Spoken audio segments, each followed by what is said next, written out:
the hype, they're not with Trevor Lawrence. I'll explain. Both coming up. All right, Colin, thanks. Well, having no KD last night didn't faze the Nets one bit. Kyrie Irving had a team-high 29 points, and Brooklyn had no issues getting the 130-96 win over Utah. The win brings the Nets to 4-4 on the season after ending a 2-game skid. So, Shannon, what did this tell you about the Nets? This was a good win. They needed this one, Skip, because they had lost 4 of their last 5 meetings, and a lot of those with KD. So, Skip, they needed this. Kyrie needed a bounce-back game, considering. Look, I'm not worried about Kyrie. Kyrie is exemplary. But Jared Allen, they inserted him into the starting lineup, and he was a monster. He took apart Rudy Gobert. He did. He made him great. 19 and 18 rebounds. And blocked him at the rim Maybe twice. Shaq is right. Gobert is way overrated, right? It's evolution.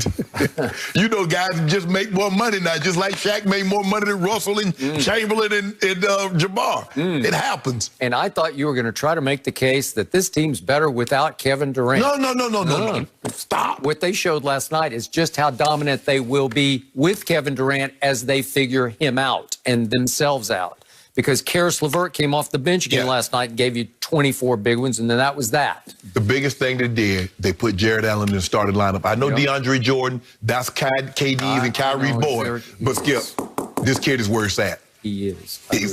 And they're just getting started. Guys, good stuff today. That is it for Undisputed. We'll be back at the same time tomorrow morning. The Herd is on right now with Colin and Joy. Have a great day, The Lakers were able to extend their winning streak by 4 by sneaking past the Grizzlies at 94-92 last night. LeBron and Anthony Davis each had 26 points on the night and combined for 17 in the fourth quarter. LeBron also went 4 of 5 shooting with 5 boards, 4 assists in the final quarter. And after the game, Frank Vogel said, quote, "I have a lot of confidence in LeBron James in the fourth quarter. I don't really know any other way to say that. I trust him." So, Shannon, please give LeBron a letter grade for last night. Hey, you saw Dylan Brooks got a little and-1 on LeBron. He want to do okay. You hear what LeBron was doing with the Hakeem Olajuwon step back and do it out here. He too little. Y'all better get him up out me. He too little. Them step. Skip, that thing was going last night. Can I interest you? In LeBron's second half numbers? 21-7, rebounds, 5 assists. Yeah, he actually had a pretty good game in the second half. No. Skip, you know how we try to do this. We try to fill this thing out. We try to conserve, let AD, let the other guys get involved. He said, oh, okay, now it's my time. It's my time to shine. And what'd he do? Took it over. Skip, what'd he do? LeBron, they went on a 10-2 run, and about 3 minutes left in the game. LeBron scored an assist on 8 of the 10 points. Skippy, it's LeBron. What do you expect? Frank says, I trust him. Frank has been on the other end of what he saw last night. He know full well, being the head coach of Indiana, when LeBron was in Miami, he knows what GOAT James is capable of. So he's not surprised.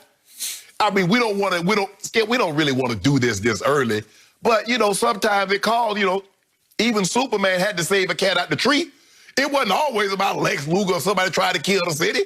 Really? Yeah, sometimes. I don't remember him saving a cat. Yeah, sometimes. I just don't remember. Sometimes he had to put I watched a lot of Supermans. I don't remember cats and trees. Sometimes he had to put his cape on and just go get the cat out the tree. Really? Last night, at a meaningless game on a Tuesday night in Memphis, Tennessee, at the FedEx Center, he had to put the cape on. We prefer to save these type of performances for playoffs or maybe the Nets or Clippers or somebody like that. But sometimes, when you're a superhero, you get called to duty and you have to do things that doesn't call you to save the world. And that's what he did last night. Now, I keep telling you, Skip, if that man get that fall away going, it's over. Because he can go by you, still can go by you. You remember that article came out, LeBron is not explosive as he once was, he can't get to the rim. He still can get to the rim, and you got to worry about him getting to the rim. And then all of a sudden, he hit 3. 3 of them fade away, Skip, and then did like that right here. He's like, Dylan Brooks, you too small, you too little. Grow some more. So you are laughing, and I was also laughing occasionally last night. I'm going to give LeBron a B for his overall performance. A B? Because do you remember 2 of his first 3 threes?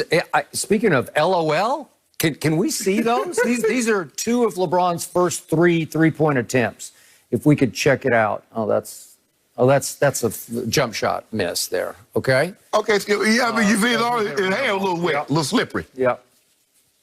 And then here we go. You know, it was gusty inside that FedEx Forum last night. They didn't close the doors. There's a lot of wind in there.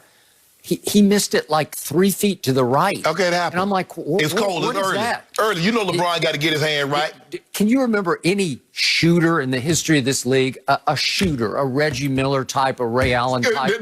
Do you ever see him shoot an air ball? They just don't shoot air balls. First of all, they might miss, but they draw iron on every shot. Nobody is going to mistake LeBron for Ray Allen or Reggie Miller or a great shooter. But they couldn't get to the rim like he could they? So I will give you this. Once LeBron woke up at halftime, because he had a rough first half. He had only 5 points, and so you got to factor that in because it is a 4-quarter game. I thought you told me the second half is the most important half. I will weigh the second half much stronger than I would the first half. But to your point, second half, he said he went into attack mode. Well, it's pretty easy to go into attack mode when you're playing a team that is about to be 0-4 at home, a team without not only Jaren Jackson, but obviously Ja Morant. Right. The two kids on that team who both have star potential. They're two of the top 3 players. Okay, all right. So neither could play last night, as we well know. So this is the rest of Memphis, a team bound to be 0-4 at home.